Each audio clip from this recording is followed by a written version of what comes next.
Warahmatullahi wabarakatuhu. Welcome to class 6 students. We'll be starting off with a new lesson in our English language, that is countable and uncountable nouns. So the word countable and uncountable brings to our mind that countable means things which can be counted, uncountable means things which cannot be counted. So as the definition, it is countable nouns, also called as count nouns, are things that we can count. They can be singular or plural. For example, chair, chairs, bottle, bottles. And uncountable nouns, also called as non-count nouns, are things that we cannot count.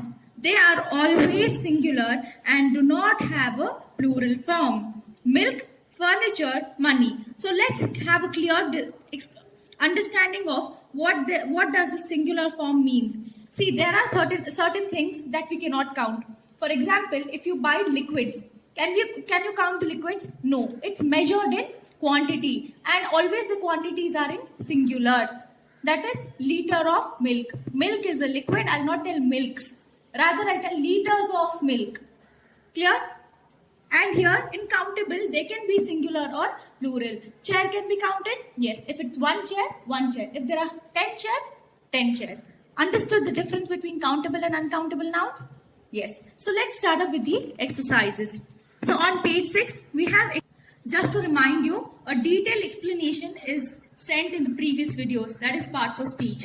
So here, exercise A, underline all the nouns in these sentences, list them in the columns of the table on the next page. The first one is already done for us. The smoke made me choke. So here, they are talking about smoke. The noun is smoke here. Can you count smoke? No, we cannot count smoke. Hence, it becomes uncountable noun. We'll write it down in the columns given on the next page. And similarly, come back to the next question.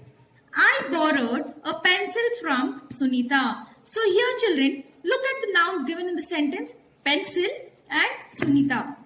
So here they're talking about pencil which is borrowed from Sunita, and the word article given before pencil is a. So the letter article A specifies singular thing. So it tells that Sunita had borrowed one pencil. As one pencil can be counted, I will put it under countable nouns in the next page. Similarly, come to the third one. History gives us a glimpse of life as it used to be. So what are they talking about? History. Can you count history? No. From lower classes itself, you'll start learning history about so many historical actions taken place. Hence, we cannot count history. It becomes uncountable noun. Other noun given here is life. It's an abstract noun. Understood? Rest all, you have to do it by yourself. See, here I have put down pencil in countable nouns, history in uncountable nouns. So similarly, read the question, underline the nouns which can be counted and not counted, and put in the column, in the desired column, that is countable and uncountable nouns. So now, always remember, we learned that countable nouns can be singular, plural, and uncountable nouns are always singular. So we have to see the usage of a, an, and the.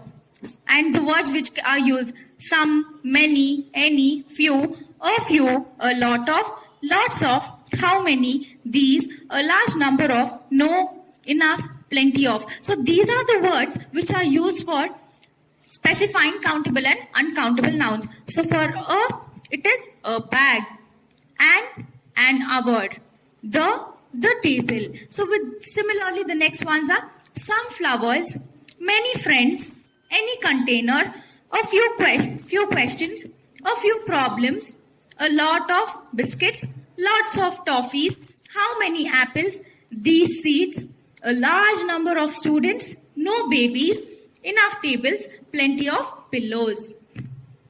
So using these words, you will frame the sentences. And let's do exercises using these words. So the words which we learned in the previous page was to form a countable noun. So here there's one more article, that is definite article, the milk. So when referring to something specific, the article is used to refer to specify certain things. So these are the words which are used for countable nouns. So what are used with uncountable nouns? It is much, a little, any, how much, a lot of, lots of, this, a large amount of, no, enough, plenty of. So these are the words which are used with uncountable nouns.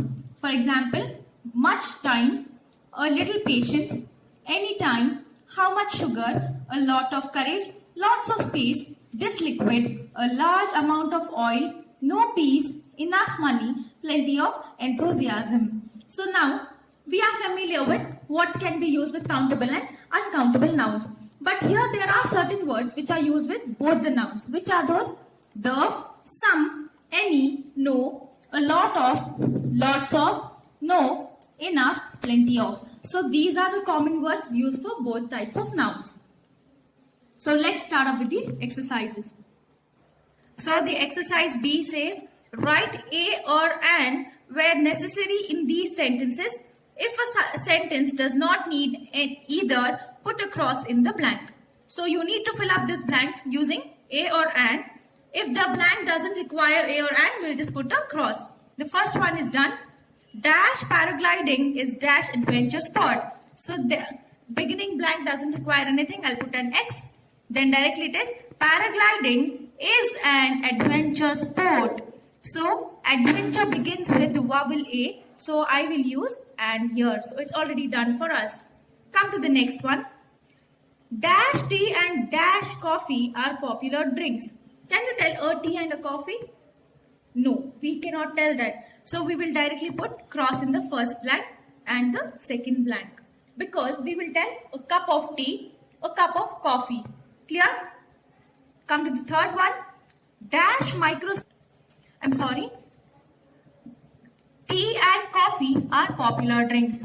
It still makes sense without using a or an. Clear? So come to the third one. Dash microscope can show you dash new world. So they are talking about microscope. It is not microscopes, it is microscope. It is clearly understood as A has to be filled up. A microscope can show you a dash, a new world. So it is like this. A microscope can show you a new world. Similarly, you need to do rest all by yourself. Come to page 9, exercise C. Use some or any to complete these sentences. So first one, have you got any books about space or travel? So first one is done. Come to the fifth one.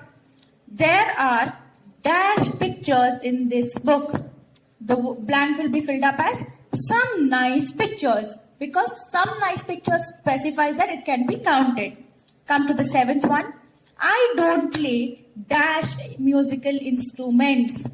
Any musical instruments. This means it's specifying that not even single. So it is any musical instruments. Clear? Rest all has to be done by yourself. Come to next exercise.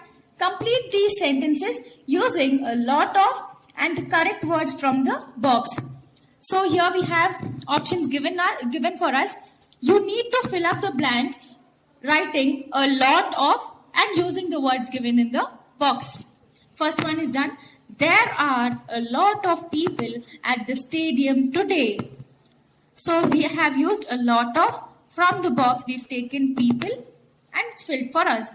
Come to the fourth one. I have dash to finish before I leave. I need to fill up the blank as a lot of work to finish before I leave. Clear? Then come to the fifth one. There are dash in her piggy bank. A lot of coins in her piggy bank. Clear? Rest all has to be done by yourself. Thank you. Exercise E. Complete these questions with how much or how many. So these are the questioning words. You need to fill up the blanks using this. First one is done. How many birds are there in that tree? Next one. Dash rice should we cook today? So the blank will be filled up as how much rice should we cook today? So come to the fourth one. dash players are there in a football team. The statements are ending with question mark, so you need to use how. So it is how many players are there in the football team. Rest all has to be done by yourself. Note, whenever you're using how many, it is understood as it is uncountable noun. I'm sorry students, if you're using how many, it is clearly understood that it is a countable noun. If you're using how much, it is understood that it is an uncountable noun. Because can you count rice? No, we can measure it. So it's an uncountable noun. So players can be counted? Yes. 11 players, it becomes a countable noun. Clear? Yes. You have to do the rest of the questions by yourself. Thank you. And here, in the next main, read the story, then list the countable nouns and uncountable nouns in the correct columns of the table. There's a story given for you. Read out, underline the nouns which are given and fill up in the box which is given below.